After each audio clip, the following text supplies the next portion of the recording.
আচ্ছা, আপনারা কি কখনো ভেবেছেন শিক্ষকের কাছে ছাত্রের ঋণ কত বড়? একজন শিক্ষকের জীবনে গুরুদক্ষিণা শুধু প্রথা নয়, এ এক অনন্ত ভক্তি আর আত্মত্যাগের প্রতীক। স্বাগতম গল্প ক্লাসিক্স চ্যানেলে।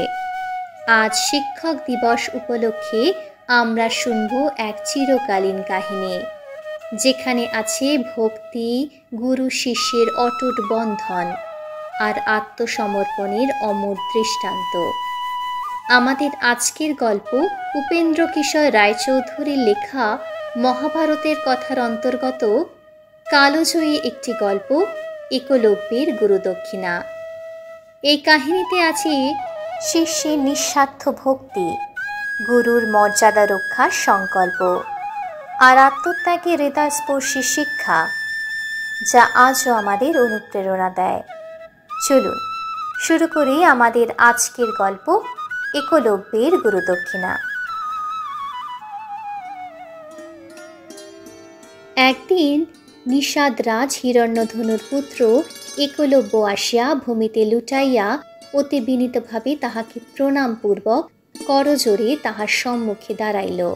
দ্রোণ সেই বালকের বলিষ্ঠ দেহ এবং সরল উজ্জ্বল মুখশ্রীর প্রতি দৃষ্টিপাত করিয়া বিস্ময়সই জিজ্ঞাসা করিলেন, তুমি কে হে বৎস?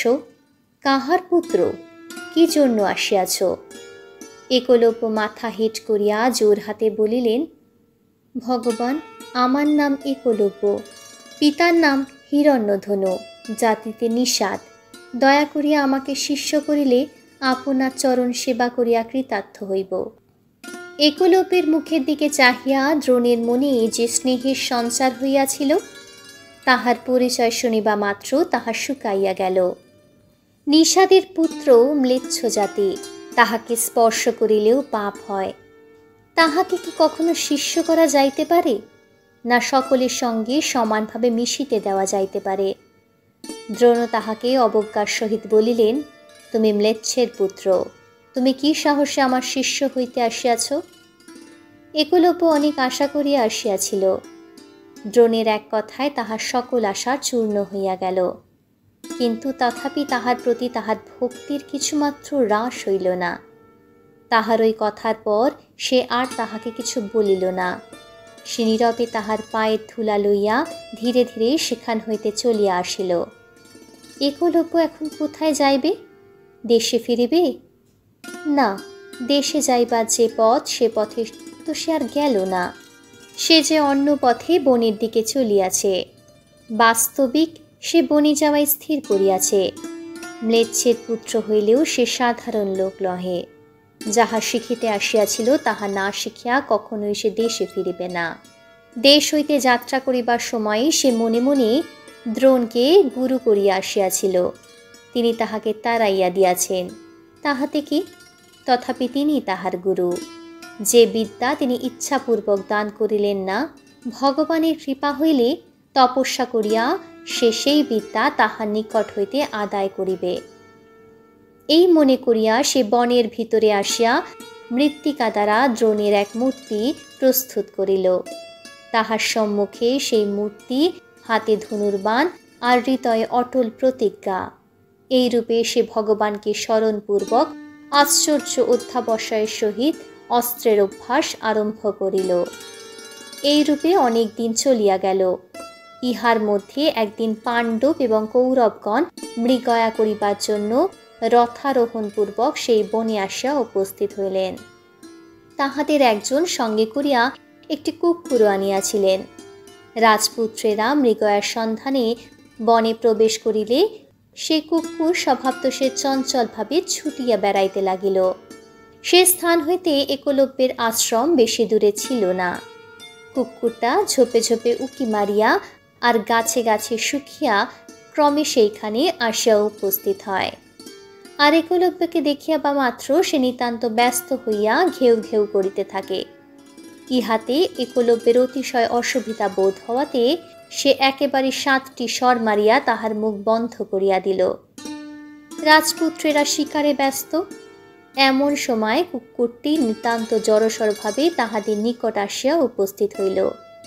বেচারা লেজ প্রাণপণে গুটানো, মুখে স্বরে ছিপিয়াটা, কেউ কেউ করিবার শক্তি নাই, অন্তরে আতঙ্কের অবধি নাই। তাহার সেই অবস্থা দেখিয়া রাজপুত্রগণের বিস্ময় সীমা রহিল না। বিশেষত এমন করিয়া তাহার মুখে সেই আশ্চর্য ছিপি কে আটিল, এই কথা ভাবিয়া তারা একেবারে অবাক হইয়া গেলেন। সে ব্যক্তি যে ধনুর্বিদ্যায় তাহাদের সকলের চেয়ে শ্রেষ্ঠ তাহা স্পষ্টই বুঝা গেল, কেননা তাহাদের কাহারও এমন অদ্ভুত কাজ করিবার শক্তি ছিল না।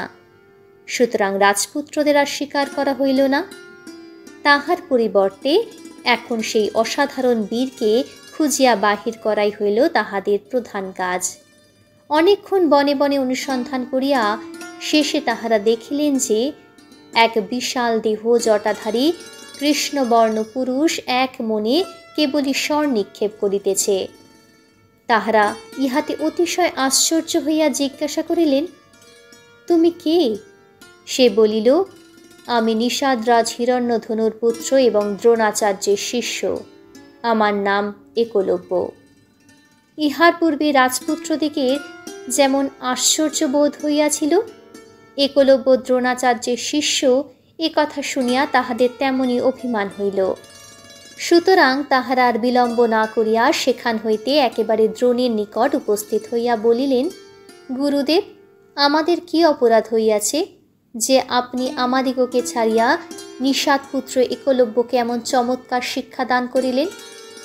এ কথায় দ্রোণ তো নিতান্তই আশ্চর্য হইয়া গেলেন। তিনি অনেক ভাবিয়াও এই ব্যাপারের কোনো অর্থ বুঝিতে পারিলেন না। সুতরাং তিনি বলিলেন, বৎসগণ, আমি তো ইহার কিছুই বুঝিতে পারিতেছি না। এ ব্যক্তি কেমন করিয়া আমার শিষ্য হইল, আমি বা কখন ইহাকে শিক্ষা দিলাম, তাহা ভাবিয়া আমি অবাক হইতেছি। চলো, ইহার বিশেষ অনুসন্ধান করিতে হইবে। তখনই সকলে মিলিয়া পুনরায় একলব্যের নিকট আসিলেন। একলব্য দূর হইতে দ্রোণকে দেখতে পাইয়া গুরুদেব বলিয়া ছুটিয়া গিয়া তাহার পায়ে পড়িল। তাহার পর তাহাকে বসিবার জন্য আসন দিয়া জোর হাতে তাহার সম্মুখে দাঁড়াইয়া রহিল। তখন দ্রোণ বলিলেন, হে বীর, যদি তুমি সত্য সত্যই আমার শিষ্য হও তবে আমার দক্ষিণা দাও। এ কথায় একলব্য যার পর নাই আনন্দিত হইয়া বলিল, গুরুদেব, কিরূপ দক্ষিণা দিতে হইবে অনুমতি করুন, আমি তাহা আনিয়া দিতেছি। দ্রোণ বলিলেন, তোমার ডান হাতের বুড়ো আঙুলটি কাটিয়া আমাকে দাও, উহাই আমার দক্ষিণা। একলব্য তখনই হাসিতে হাসিতে তাহার ডান হাতের বুড়ো আঙুলটি কাটিয়া দ্রোণকে দিল। এমন নিষ্ঠুর ব্যবহারের পরেও এমন বোধ হইল না যে দ্রোণের প্রতি তাহার ভক্তি কিছুমাত্র কমিয়াছে, অঙ্গুষ্ঠ গেল। সুতরাং একলব্যের আর তেমন আশ্চর্যরূপ তীর ছুড়িবার ক্ষমতা রহিল না।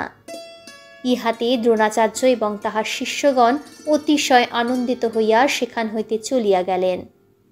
তখন একলব্য এই সকল কথা ভাবিয়া একটি দীর্ঘ নিঃশ্বাস ফেলিলেন। আপনারা শুনলেন একলব্যের গুরুদক্ষিণা, এক অমর কাহিনী, যেখানে আছে ভক্তির শক্তি আর আত্মত্যাগের উজ্জ্বল দৃষ্টান্ত। শিক্ষক দিবসে আমরা আবারও স্মরণ করি একজন শিক্ষকের প্রকৃত মর্যাদা শুধু জ্ঞানে নয়, বরং তার শিষ্যের হৃদয়ে অমর হয়ে থাকে।